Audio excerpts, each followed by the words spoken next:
gaffes is Syracuse, New York, and a sports stadium where fans love to raise the roof.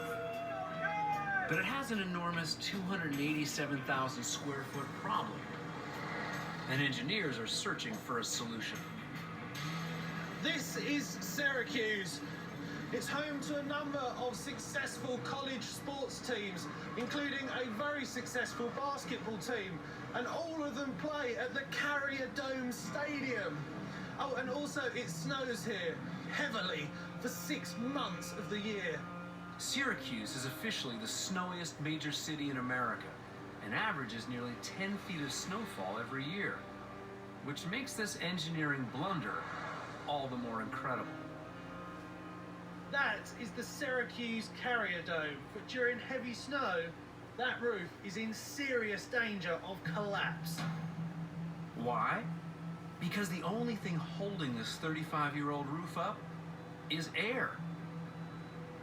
The Carrier Dome roof is made of a Teflon-coated fiberglass fabric. Incredibly, despite weighing over 200 tons, it's kept up by nothing more than air. So how's that possible? Well, it's all to do with pressure, and the whole building has to be kept at a greater pressure than outside, and they do this using a series of fans. Now, they've got 16 at their disposal here, but they only actually need one to keep this roof up. The fans serve to increase the air pressure inside the stadium as it compares to the air pressure outside the stadium.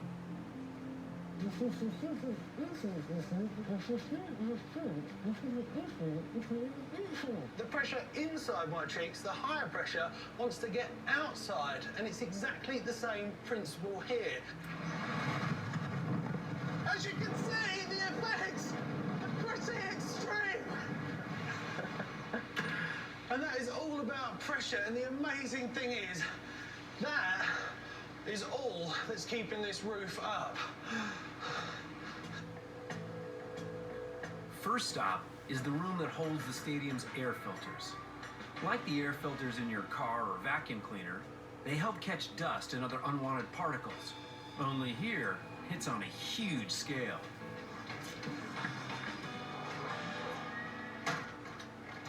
So I'm in the epicenter right now. We're changing out some filters. So Brandon, talk me through it. What we got here is filter media. It's used to clean the air as it comes and passes through. Yeah. That inflates the rest of the roof. So you want to pull that right through there, Justin. Pulling it through. Go right to the wall with it. So what sort of things does it keep out? Is it just sort of dust, or do you get bigger bits? This catches dust, paper cups, balloons, any graffiti that gets put around the court. Oh, really? Any particles that are light enough to be carried by air will make it all the way up in here. And when we walk in, they'll be covered with any debris that gets sucked up here.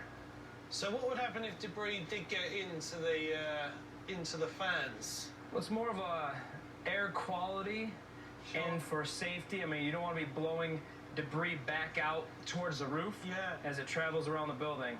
And I mean, these are absolutely huge, so this is a lot of air that's going through here. Right, you're moving a lot of cubic feet of air as it gets sucked through to keep the building roof inflated. Filters in place, it's time to see the fans themselves.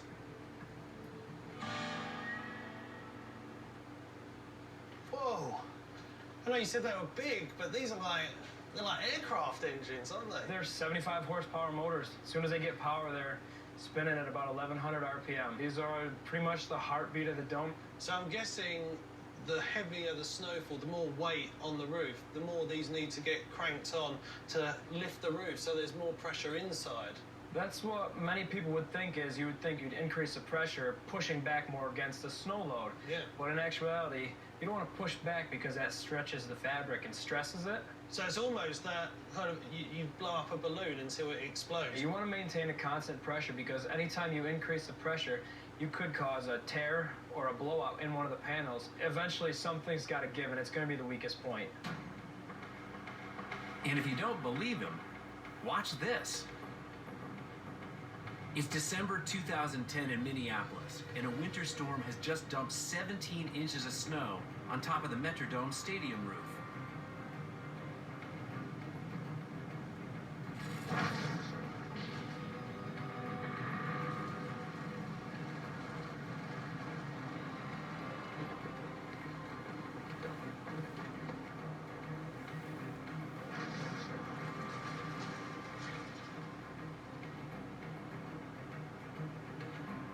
The same type of roof covers the Carrier Dome, too. Program's right over here. Hey, you're next in line. They're only $15.